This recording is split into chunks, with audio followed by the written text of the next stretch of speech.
Assalamualaikum adik-adik, jumpa lagi.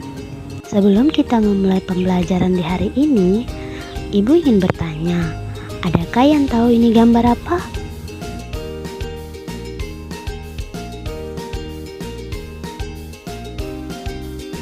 Yeay, benar sekali. Bagaimana rasanya? Kira-kira mengapa ya? Hal itu karena pada air tidak terdapat zat campur atau air ini merupakan zat tunggal. Sedangkan pada susu terdapat zat campur yaitu gula sebagai pemanis yang larut di dalam susu. Kali ini kita akan membahas tema 9 yaitu benda-benda di sekitar, subtema 1, zat tunggal dan zat campuran. Nah, pembahasan kita kali ini yaitu mengenai materi, zat tunggal, dan zat campuran. Yuk kita bahas. Nah, pembahasan pertama kita yaitu mengenai materi. Materi adalah suatu objek atau segala sesuatu yang menempati ruang dan mempunyai massa. Tahukah adik-adik bahwa di sekitar kita banyak sekali yang dapat dikategorikan sebagai materi? Contohnya air, batu, pasir, tanah, kayu, besi, emas, plastik, dan udara atau oksigen. Nah, contoh-contoh ini termasuk dalam kategori materi. Nah, adik-adik, dari berbagai jenis materi yang ada, itu dapat dikelompokkan ke dalam benda padat, benda cair, dan benda gas. Kemudian, berdasarkan komponen penyusunnya, materi dibagi menjadi dua, yaitu zat tunggal dan zat campuran. Mari kita bahas yang pertama dulu, yaitu zat tunggal. Zat tunggal atau yang disebut juga sebagai zat murni adalah zat yang komponen penyusunnya hanya terdiri dari satu zat atau materi. Tahukah adik-adik bahwa zat tunggal ini dibagi lagi menjadi dua, yaitu unsur dan senyawa. Yang pertama, unsur. Unsur adalah zat kimia yang tak dapat dibagi lagi menjadi zat yang lebih sederhana. Nah, adik-adik, unsur ini dibagi lagi menjadi dua, yaitu ada unsur logam dan unsur non-logam. Contoh dari unsur logam sendiri yaitu perak, besi, emas, dan platina. Sedangkan contoh dari unsur non-logam yaitu hidrogen, oksigen, nitrogen, dan karbon. Pasti adik-adik bingung. Ayo kita bahas satu-satu. Yang pertama yaitu hidrogen. Hidrogen adalah salah satu unsur yang dapat kita temukan di air. Jika kita mengkonsumsi air yang mengandung hidrogen, dapat membantu tubuh kita untuk menangkal radikal bebas.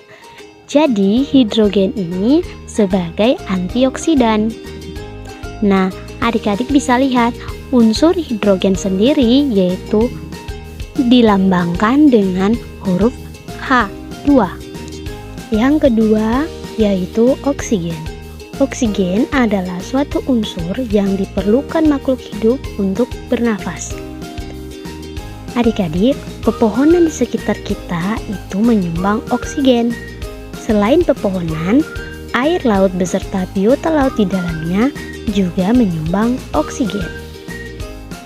Oksigen sendiri dilambangkan dengan O2. Yang ketiga yaitu nitrogen.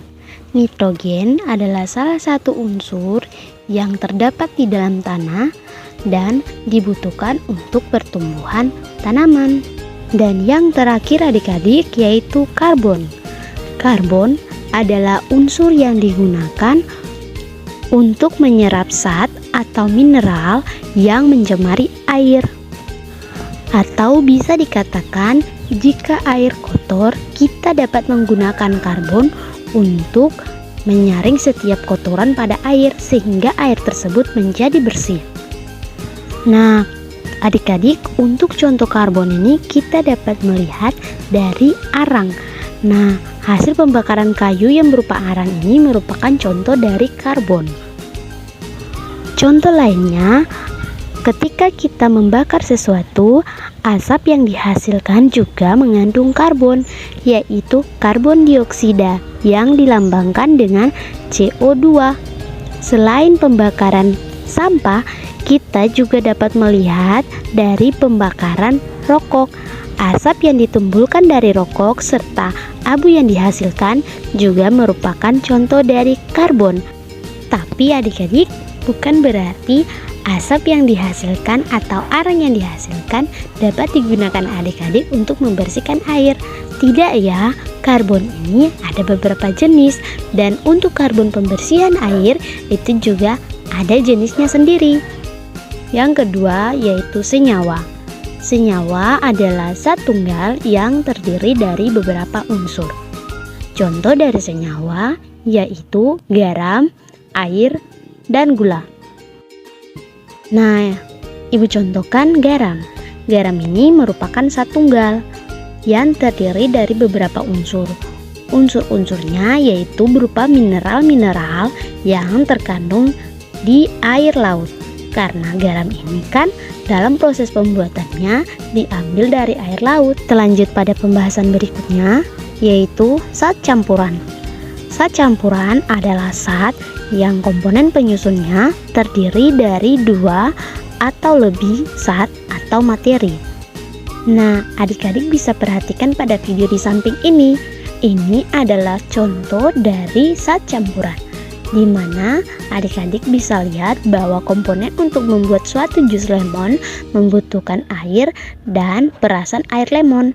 Nah, ini membuktikan bahwa zat campuran ini terdiri dari dua atau lebih zat atau materi. Nah, adik-adik, berdasarkan sifatnya, zat campuran ini dibagi menjadi dua, yaitu zat campuran homogen dan zat campuran heterogen. Baik adik-adik, kita bahas yang pertama dulu, yaitu zat campuran homogen. Zat campuran homogen adalah campuran yang terdiri atas dua materi atau zat yang dapat menyatu secara merata. Nah, adik-adik, contoh dari zat campur homogen yaitu yang pertama sirup. Sirup ini adalah campuran antara gula, pewarna, dan air. Contoh berikutnya larutan olarit, di mana terdapat campuran air dan garam.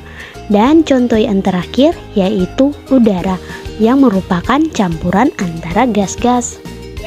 Nah adik-adik, kita masuk pada pembahasan yang berikutnya, yaitu zat campuran heterogen. Zat campuran heterogen adalah zat campuran yang terdiri atas dua materi atau zat yang berbeda yang tidak dapat menyatu sempurna. Nah, contoh dari zat campuran heterogen adalah air dengan kopi, air dengan tanah, dan air dengan minyak. Ibu ambil contoh air dengan tanah. Pada saat adik-adik melarutkan tanah di dalam air, pada bagian bawah wadah itu akan terdapat tanah. Jadi, air dan tanah tidak dapat menyatu seperti halnya air dengan sirup. Nah, adik-adik, berdasarkan pembahasan yang telah kita bahas, adik-adik dapat menyaksikan kesimpulan pada tabel berikut ini. Nah, adik-adik, dengan adanya kesimpulan ini, maka berakhir sudah pertemuan kita di saat ini. Sampai jumpa kembali.